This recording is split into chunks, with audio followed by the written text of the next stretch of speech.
Alrighty, guys, for today's lesson, again, we're talking about food webs, the 10% rule, and I wanted to make sure that I hit on a couple of terms because I noticed that I didn't say it in the other video, so we want to make sure that we talk about it here.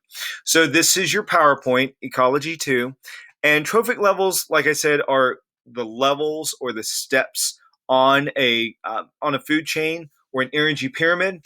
So in this case, when we have different steps, we also have different ways in which we label the consumers. So we have primary consumers, we have secondary consumers, tertiary consumers, so on and so forth.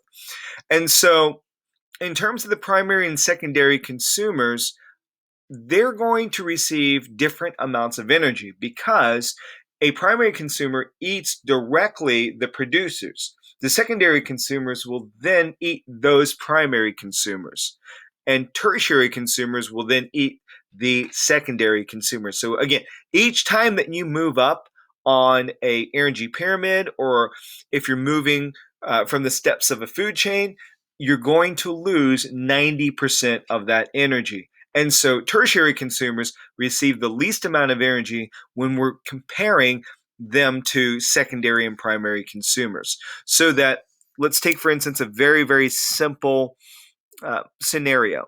So we have this zooplankton, and that zooplankton is going to get eaten by this fish here. That is a primary consumer. That primary consumer is then going to be eaten by this secondary consumer here, the shark. So that if we had 1,000 kilojoules that are produced in this zooplankton, only 100 kilojoules of that will be transferred to this fish, and only 10 kilojoules will be transferred to that shark. So again, each time that you move different trophic levels, and not only that, but each time that you're moving different consumers, they're going to receive less energy. And so this is a primary consumer, this is a secondary consumer. You can have multiple types of consumers based off of whatever different level you're talking about. And so it doesn't necessarily mean that this shark is only a secondary consumer. In other cases, it could be a tertiary consumer.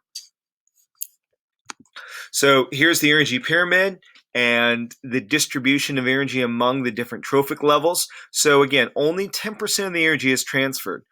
So that we have this grass that's eaten by these prairie dogs. And these prairie dogs are eaten by these ferrets, and this ferret that's eaten by this owl. Each time it moves, it's going to transfer less energy. And this is your primary consumer, this is your secondary consumer, and then this is your tertiary